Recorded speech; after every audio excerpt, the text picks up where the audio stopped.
Sabe, tem uma força poderosa agindo ao nosso redor o tempo todo, mas que a gente quase nunca percebe. É a dilatação térmica. E olha, nesta análise a gente vai mergulhar de cabeça nesse fenômeno. É uma força silenciosa, mas que os engenheiros precisam respeitar muito e que a natureza usa de umas formas bem surpreendentes.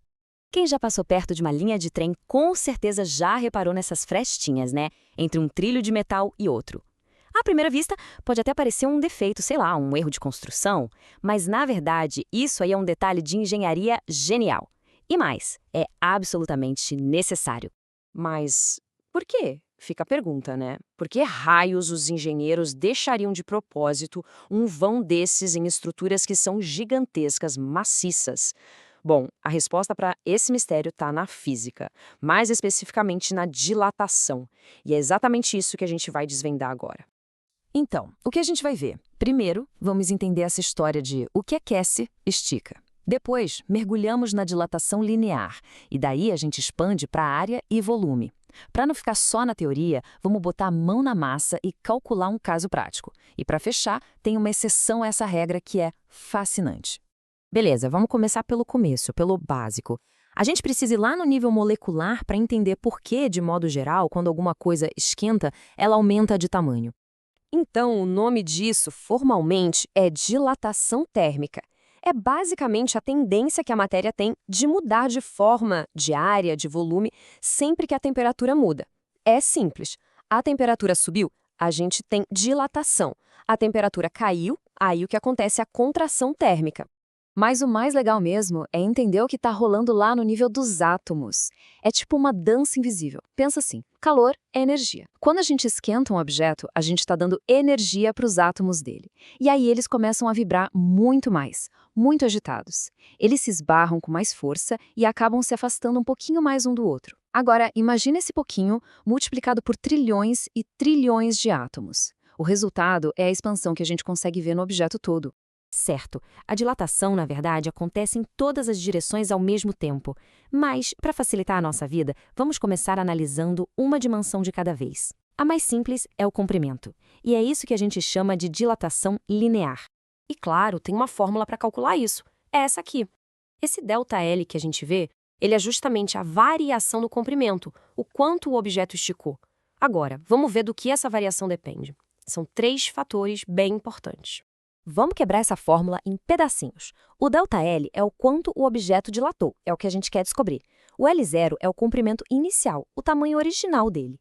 O Δθ, esse delta sempre significa variação, né? Então é a variação da temperatura, a final menos a inicial.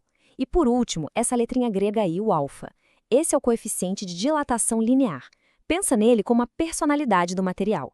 Cada material tem o seu. O aço dilata de um jeito, o alumínio de outro. Esse alfa nos diz o quão sensível ao material é a mudança de temperatura. Então, o que a gente tira disso tudo? É bem lógico. Primeiro, quanto maior o objeto, mais ele vai dilatar. Um trilho de trem de 10 metros vai esticar mais que um de 1 metro. Segundo, quanto maior a variação de temperatura, maior a dilatação. Um dia de calor extremo vai fazer o trilho expandir muito mais.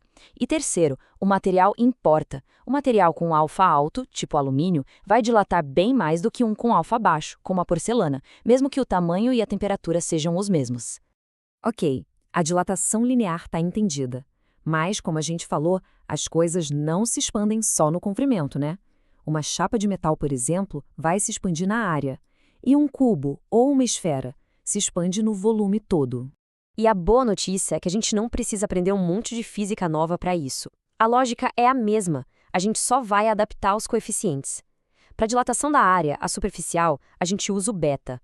E para a dilatação do volume, a volumétrica, a gente usa o gama. E o legal é que eles estão ligados diretamente com aquele alfa que já conhecemos. O beta é, de forma aproximada, 2 vezes o alfa. E o gama? Aproximadamente 3 vezes o alfa. Bem direto, né? Agora, uma pergunta clássica, um quebra-cabeça da física para ver se o conceito pegou mesmo. Imagina aí, uma placa de metal com um furo bem no meio. Se a gente esquentar a placa inteira, o que acontece com esse furo? Ele aumenta de tamanho, ele diminui ou ele fica igual? Pensa um pouquinho aí, porque olha, a intuição de muita gente costuma dar uma escorregada nessa hora. Para a gente matar essa charada, vamos dar uma olhada num experimento super clássico da física, o anel de Gravizande. A ideia é simples. Em temperatura ambiente normal, a gente tem uma esfera de metal e um anel. E tá aí, a esfera passa perfeitamente pelo buraco do anel, sem problemas.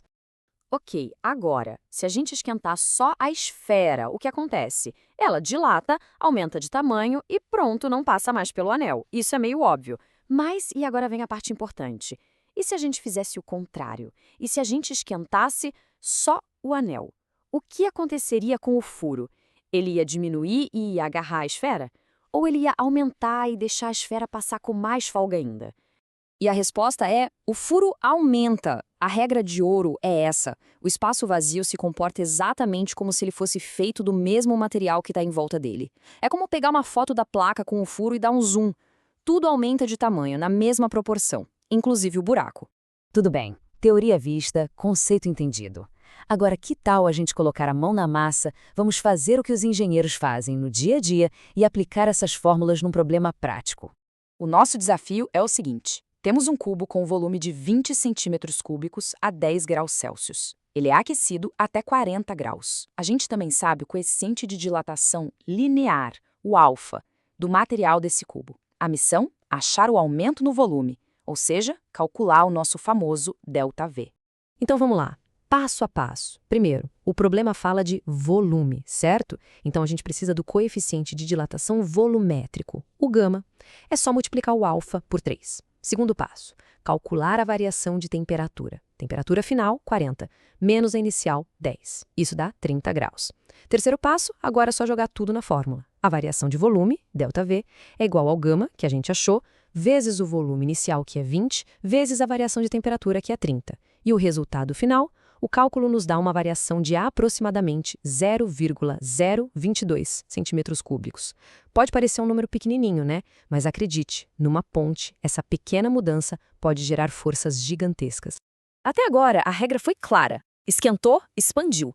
Mas eu disse quase tudo. Porque agora a gente vai ver uma das exceções mais importantes e, por que não dizer, esquisitas que a natureza tem. Estou falando do comportamento anômalo da água. É isso mesmo, a água é do contra. Ao contrário de quase qualquer outra substância, quando ela é aquecida de 0 grau até 4 graus Celsius, ela não dilata, ela se contrai, ela encolhe. E isso tem uma consequência maluca. A água é mais densa, mais pesada, a 4 graus Celsius e não a 0, que é onde ela começa a congelar. Bom, antes da gente fechar, vamos só recapitular os conceitos-chave. Primeiro, calor agita os átomos, e essa agitação causa a expansão. Simples assim. E segundo, as fórmulas. A gente tem a fórmula da dilatação linear, a da superficial e a da volumétrica. São elas que permitem que os engenheiros construam desde trilhos de trem até arranha-céus gigantes com segurança. E para a gente terminar, fica uma última reflexão. Se a água se comportasse como todo mundo, ficando cada vez mais densa até congelar, os lagos congelariam de baixo para cima, matando toda a vida aquática no inverno. Mas não. Graças a essa anomalia, a água a 4 graus, que é a mais densa, afunda.